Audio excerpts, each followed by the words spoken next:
Welcome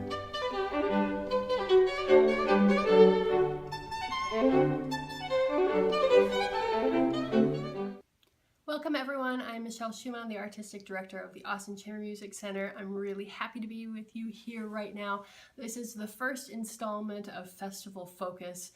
We are going to be having videos each week leading up to the festival, which is coming your way on July 7th. And each week we are going to be spotlighting the artists that are going to be joining us in Austin during the summertime. We'll tell you things about the concert, why it's great, why you can't miss it, and what might be interesting about it. And then also we will be having interviews with each of the artists who are coming.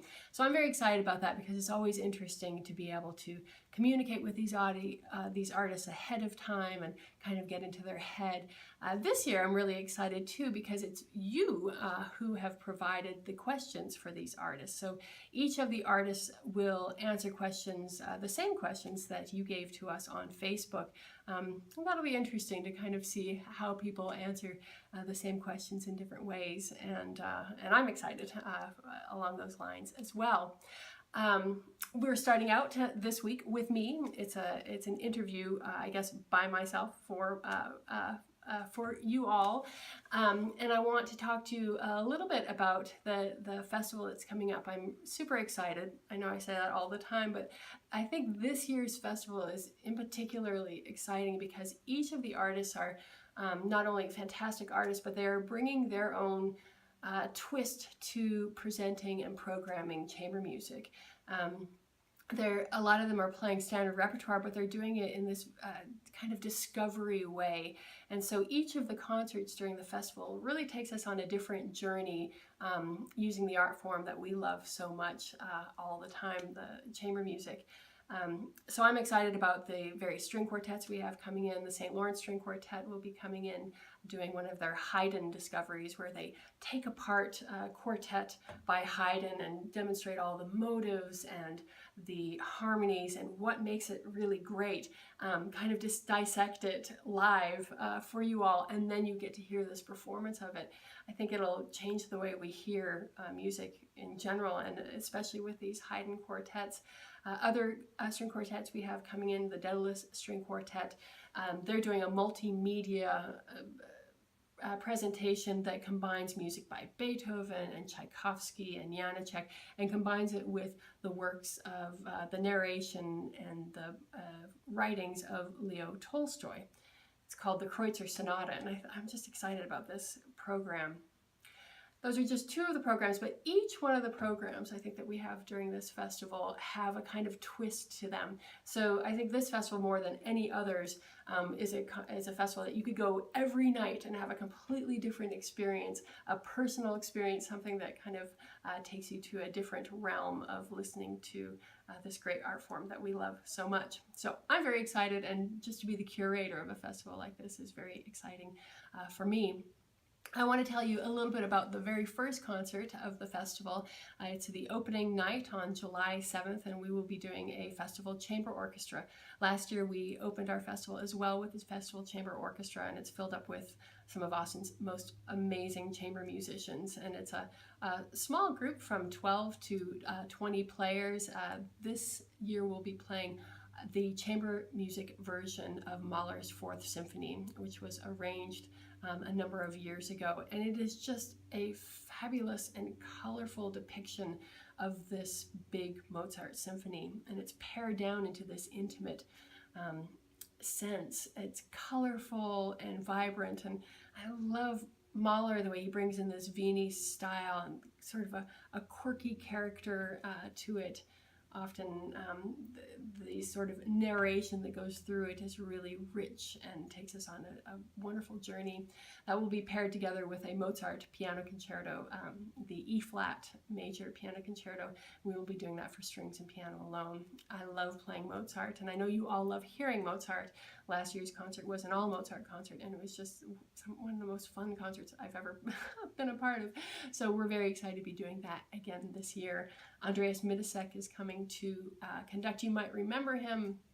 He conducted a number of years ago the opera based on Anne Frank's life, and it was just really a staggering depiction, and he is ingenious and vibrant and creative and really loves to dig into the emotional depth of all music. So I think it's going to be a program not to be missed.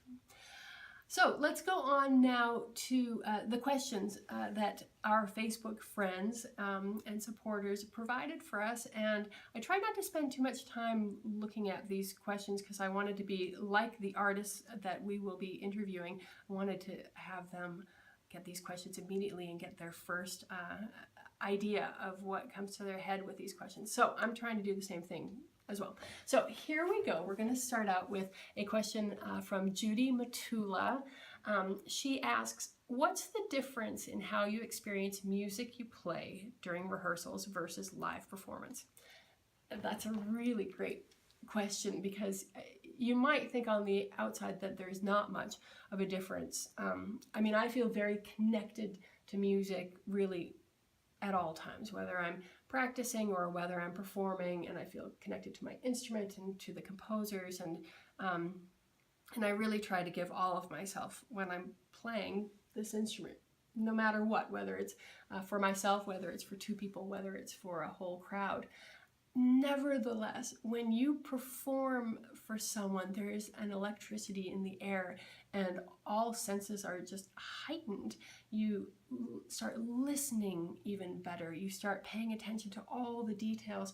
And the fact of the matter is, what changes that when you are playing music by yourself, you're being hypercritical to make this craft and make this art form as beautiful as possible and as compelling as possible to yourself in a way. When you get in front of other people, there is just that sense that you have to reel them in, you have to communicate with them. So at every turn, I feel when I'm performing, I have to be communicating directly. I have to be feeling the energy of an audience.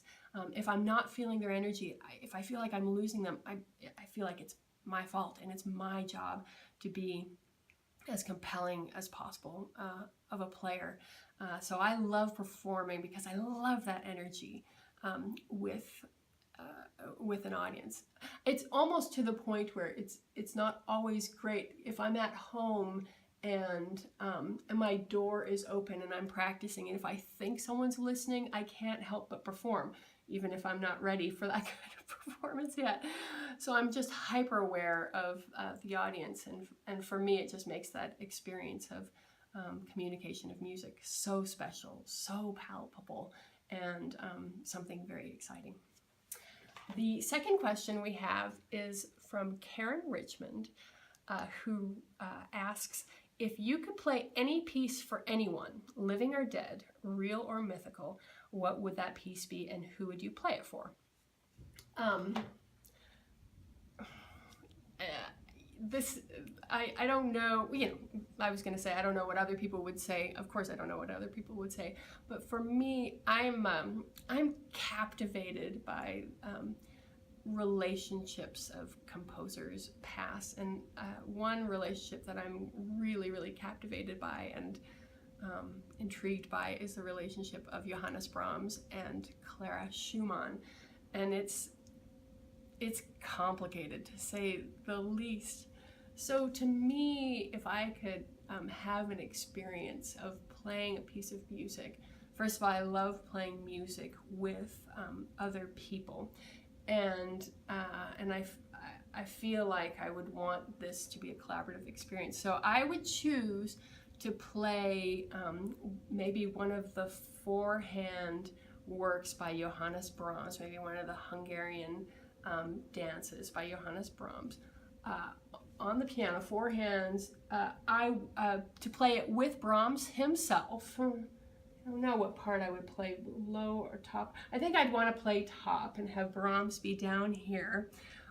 Play one of these folk, or Hungarian folk dances, and I would like for us to play it for Clara Schumann. Have her just be like on a couch over there. And for me, I would want to be in it, but I'd also want to be that fly in the wall who kind of tries to see the energy between them and see actually what that is. for me, the idea of playing with Brahms would mean that I could have a sense of really who he was. I always feel like I can have a great sense of people based on playing with them, sometimes even more than chatting with them or talking with them. So to me, that would be kind of a magical, mysterious experience that, who knows. The third question I have is from Aurel Garza Tucker. And she asks, what was the moment or piece of music that made you want to be a musician? Well, I have, this one is very, very close to my heart because it involves chamber music. When I was at a piano camp, I think at age 14, my teacher had arranged for me to play a Mozart piano trio. It was a piano camp, but there were a couple of pianists there who were also very fine. One was a very fine violinist and one was a very fine cellist. And so my piano teacher, Miss Olga, at the Cleveland Student of Music, put us together to perform a Mozart piano trio, the B-flat major piano trio. And it was the first time I had done any real chamber music before, and it just completely blew me away. I was a pretty serious pianist at the time already, but I had no idea where my life was going to take me. But when I played with them and when we performed, it was fun and it was exciting, and it was one of the deepest, I think, musical discoveries I'd ever had. Listening not only to myself but to other players just invigorated me, and I knew that there was going to be a place for me in this musical career. Because I knew that by collaborating with others that there was just going to be a possibility that I had never known of before that. So that's a very sweet moment. I remember a year later, after I performed that piece, I was at my piano teacher's house and she played some of the videos from our performances of the year before. And when she played that, I remember still hearing myself play with these other players and be like, oh wow, that sounds fantastic. And I never felt that way about my playing, especially when I was younger. So to have that moment of, oh, that is actually really good, and I'm 15 and maybe that's where my life will be, was an amazing time for me. And then finally, our last question that we will have for our artists and for myself right now is by Alan Anbari, who actually asks the very difficult question. He asks, why does classical music still matter today? And what would you say to someone who thinks a classical concert would be boring? If you're watching this, you already love classical music, and you probably don't find classical music boring in the least bit. And I think for myself and maybe for you, we can't even understand why someone wouldn't find it relevant. I think for me, why I feel that classical music is relevant today has a lot to do with why I think that anything that's classic is relevant. I think it's important that we know about history and know about great writers, great artists, great engineers, great mathematicians. It's all part of the fabric of what makes us human. And when we lose track of what came before us, and I feel like we lose track of how to dream for the future. And music is this incredible progression over time that to me feels so inevitable in many ways, especially Western classical music. So it's thrilling for me to see how Bach progressed into Mozart, who progressed into Beethoven, who progressed into Schubert, and who opened up this romantic realm, including some of the avant-garde music that was composed in the 20th century. And now how music is being composed that really incorporates all of these aspects of lyricism and dense harmonies, sometimes simplistic rhythms and textures that are all meant to evoke this sense of spirit inside of us, and to really ignite our soul, to let us feel things. So I think that classical music is relevant today, because we are all a part of this universe, and classical music is a part of this universe. And for us to be whole and rich people, it's important, I think, to have that sense of history and be able to have that experience of the depth of this music. Classical music is relevant to me because I've had so many experiences, not just as a performer, but as a listener, where the music took me to a place where powerful experiences where I just started weeping out of joy or just being overwhelmed emotionally. And I think it's relevant for every person to be able to have that experience of being overwhelmed emotionally through music, through art. And I think classical music especially has the capacity to do that in such a profound way. In terms of, what would I say to someone who thinks a classical concert would be boring? I would say get up close. Come to a chamber music concert where you can actually feel musicians breathe and interact with one another. I think sometimes music can be perceived as boring when we feel like we're very much separated away from it. Being far away, having the music feel like it's over there doesn't allow us to connect. The way we feel excitement through music and through anything is by feeling engaged. And I think that performers have an element of and a responsibility to engage people, but I also feel that audience members have an opportunity and a responsibility to be engaged and to continually ask themselves to be engaged. And in this world of being able to be distracted by everything, including our phones right there all the time, we take ourselves out of the moment all the time. And I think a classical music concert and other things, anything maybe, maybe they're subject to boredom if we don't allow ourselves to be really in it.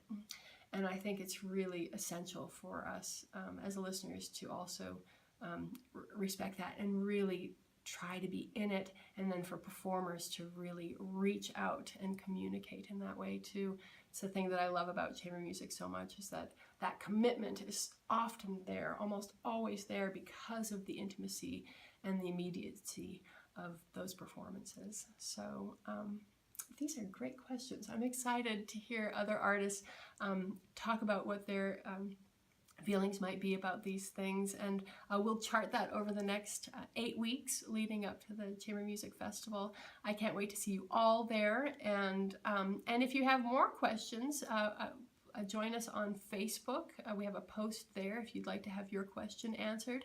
We can update questions as they come in, or we can add them, and we'll take it from there.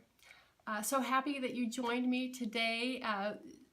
Share this with your friends, invite them to come to the festival. We can't wait to experience all of this with all of you. Thank you.